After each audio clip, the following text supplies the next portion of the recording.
Hey everyone, welcome to my cozy space. I'm Gloria, and I'm all about living my best life with endometriosis, finding joy in the simple moments, and sharing my journey along the way. So go ahead and grab your favorite blanket, get cozy, and let's jump in.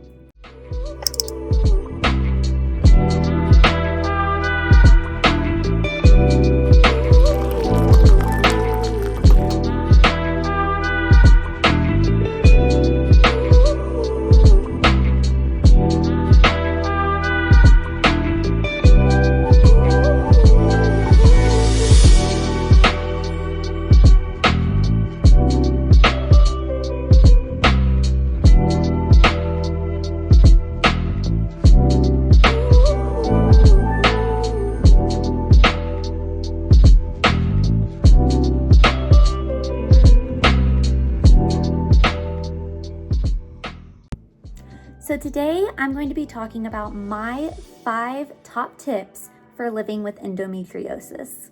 Step 1, find the right doctor. This is incredibly important. You need to find a doctor who not only knows what they're doing, obviously, and they know what endometriosis is and how to treat it, but you also need to find a doctor that actually listens to you and believes you. I've been to a couple of doctors where they just brushed it off, like they were like, oh, it's literally just a period. I was lucky though, in that I did find a primary care provider who did believe me, who did believe my symptoms, and actually ordered an ultrasound and went through those additional steps to try to figure out what was going on, and then gave me a referral to a gynecologist. And then that first gynecologist, if you saw my previous video, was not the best. But the second gynecologist that I went to, she listened to me, we tried out some things, and she suspected I had endometriosis. I didn't even know what endometriosis was at the time. I just knew that something was wrong with me.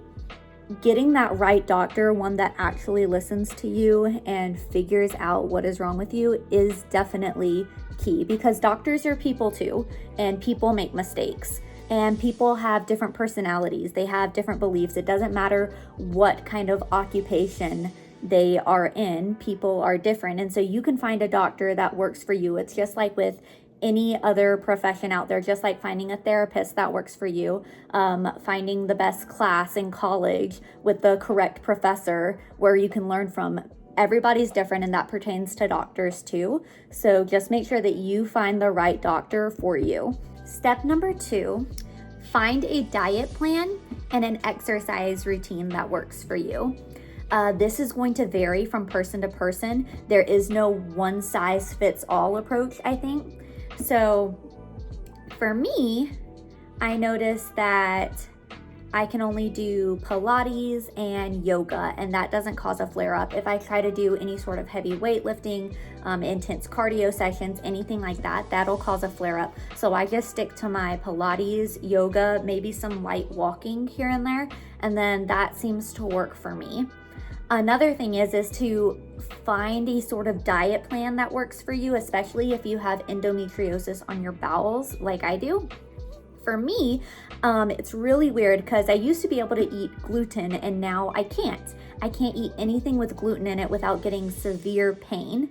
I tried to go on a completely anti-inflammatory diet, and so I cut out a whole bunch of food, and then I introduced them back in gradually, and I figured out what triggers a flare-up versus what doesn't trigger a flare-up. And so far, it's only been gluten. Gluten definitely triggers a flare-up. I don't have any problems with sugar or dairy or anything like that, but you might. So figure out kind of what your diet plan should be and what your exercise plan should be. Tip number 3 is don't be afraid to seek help.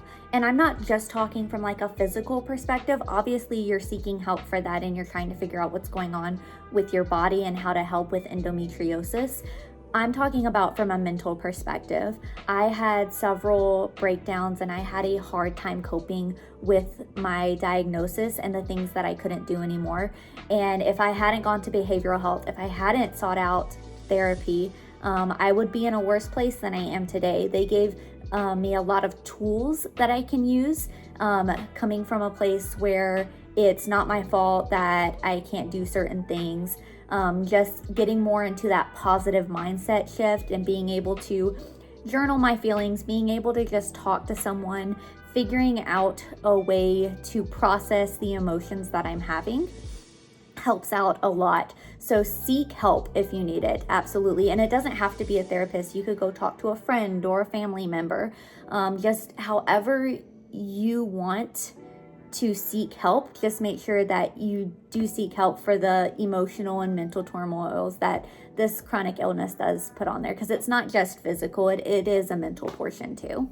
Tip number 4 is to take care of yourself. Definitely learn when to say no. This was a hard one for me because I was so used to being able to say yes all the time, that learning when and how to say no was definitely a huge learning curve for me. If, for instance, you have a social gathering planned with your friends and the day of that social gathering actually comes up and you're in pain or you're really, really tired, if they really are your friends, they will understand if you have to say, hey guys, I can't come out today because I'm having a flare up or I'm experiencing a lot of fatigue and I can't do it today. Can we reschedule, or can we do something else on a different day? Just something like that. Learn when to say no.